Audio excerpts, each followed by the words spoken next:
இது இருக்குது. அட்வென்ச்சரில் உள்ள கலர் இல்லாமல் நார்மல் டிஎஃப்டி அந்த டிஸ்பிளே கொடுத்துருவாங்களோ, இல்லை ஓல்டு அதாவது 390யோட ஓல்டு வெர்ஷனில் உள்ள டிஎஃப்டி கொடுத்துருவாங்களோன்னு சொல்லி எல்லாம் எதிர்பார்த்துட்டு இருந்த நேரத்தில் இப்போ பார்த்திங்கன்னா புதுசாக லான்ச் ஆகிருக்க ஜென்ரேஷன் 3 அதாவது 390யோட புது டிஎஃப்டி டிஸ்பிளே வந்து இங்கே வந்து கொடுத்துருக்காங்க. இது வந்து ஒரு நல்ல ஃபியூச்சராகவே நான் எதிர்பார்க்குறேன்.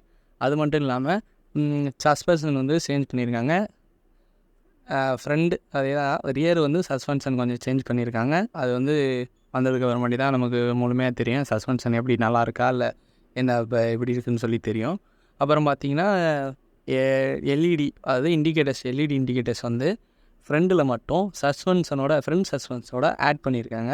ஏன்னா வந்து டிஸ்பிளே வந்து முன்னாடி உள்ள 200 வந்து பார்த்திங்கன்னா ஸ்பீடோமீட்டரில் வந்து அட்டாச் ஆகி வந்திருக்கும், அதாவது எல்இடி இண்டிகேட்டர்ஸ். அப்போ இதில் பார்த்திங்கன்னா அந்த மாதிரி டிஎஃப்டி கொடுக்குறாங்க, அந்த மாதிரி வைக்க முடியாது. அப்படின்றதுனால என்ன பண்ணிட்டாங்கன்னா ஃப்ரண்ட் வீல் சஸ்பென்ஷனோட ஆட் பண்ணியிருக்காங்க. இது வந்து பார்க்குறதுக்கு கொஞ்சம் நல்லாவே இருக்குது. ஆனால் வைப்ரேஷன் எப்படி இருக்கும்னு சொல்லி தெரியல. வரட்டும், வந்துருக்கிற கொண்டு தான் பார்க்கலாம். இந்த மாதிரி சின்ன சின்ன அப்டேட் கொடுத்துருந்தாங்க. ஆனால் என்ன பார்த்திங்கன்னா எல்லாமே கொடுத்துருக்காங்க. அது மட்டும் இல்லாமல் எல்லோரும் ரொம்ப நாளாக எதிர்பார்த்த ஒரு அப்டேட் தான். ஏன்னா வந்து டியூக் 200 வந்து எப்போ ஒரு 2.4 lakhs நம்ம கொடுத்து வாங்குகிற காசுக்கு வந்து ஒரு டிஎஃப்டி டிஸ்பிளே கூட இல்லையே, டிஸ்பிளே கொஞ்சம் நல்லா இல்லைன்னு சொல்ல முடியாது, ஒரு நல்ல சூப்பர் டிஸ்பிளே. பட் ஆனால் வந்து இன்னும் கொஞ்சம் அப்டேட் கொடுத்துருக்கலாமே, அதில் உள்ளது அங்கே கொடுத்துருக்கலாமேன்னு சொல்லி எல்லாம் எதிர்பார்த்தாங்க. அதே மாதிரி அந்த எதிர்பார்ப்பை பூர்த்தி செய்கிற விதத்தில் இங்கே கொடுத்துருக்காங்க. ரொம்பவே ஒரு நல்ல விஷயம்.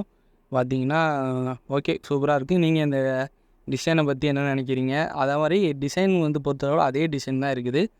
அதே பெயிண்ட்டு, அதே கலர் ஸ்கீமு, எல்லாமே கிராஃபிக்ஸ் எல்லாமே அதே தான் இருக்குது. மற்றபடி எந்த ஒரு இதுவும் மாற்றலை. ஜஸ்ட்டு இந்த டிஸ்பிளே மட்டும்தான் மாற்றிருக்காங்க. ப்ரைஸ் வந்து என்னென்னு சொல்லி தெரியல. ப்ரைஸ் வந்து சொன்னதுக்கப்புறமாட்டி தான் நமக்கு கரெக்டான ப்ரைஸ் தெரியும். இப்போ பார்த்திங்கன்னா உங்களுக்கு வந்து எல்லோரும் எதிர்பார்த்தது என்னென்னா அந்த ஃபுல் டிசைனே சேஞ்ச் பண்ணிடுவாங்க, ஜென்ரேஷன் 3 வந்துடும் அப்படின்னு சொல்லி எல்லாம் நினச்சிருப்பாங்க. ஆனால் வந்து டிசைன் அப்படியே தான் இருக்குது. ஜஸ்ட் அந்த டிஎஃப்டி டிஸ்பிளே மட்டும் இதில் கொடுத்துருக்காங்க. உங்களுக்கு அந்த ஓல்டு 390யோட டிசைன் பிடிக்குமா, இல்லை இப்போ வந்து புதுசான 390 டிசைன் பிடிக்குமா அப்படின்னு சொல்லி கமெண்ட் பண்ணுங்கள். அந்த டிசைன் வந்து டியூக் 200 வந்துச்சுன்னா நீங்கள் வந்து உங்களுக்கு சாட்டிஸ்ஃபேக்ஷனாக இருக்குமா, வாங்குவீங்களா அப்படின்றதையும் கமெண்ட் பண்ணிவிட்டு போங்க. அதே மாதிரி மறக்காமல் சேனலை சப்ஸ்கிரைப் பண்ணிக்கங்க, ஃபாலோ பண்ணுங்கள், லைக் போட்டு விடுங்க. அப்புறம் நான் வந்து சப்ஸ்கிரைப் பண்ணேன்னு உங்களுக்கு கம்பல் பண்ணல. என்னோடய சேனலில் போய் பாருங்கள் எவ்வளோ சப்ஸ்கிரைபர் இருக்காங்கன்னு. அதை பார்த்துட்டு உங்களுக்கு ஓகே பண்ணலான்னு தோணுச்சுன்னா பண்ணிடுங்க. தேங்க்யூ வாட்சிங் ஃபார் திஸ் வீடியோ.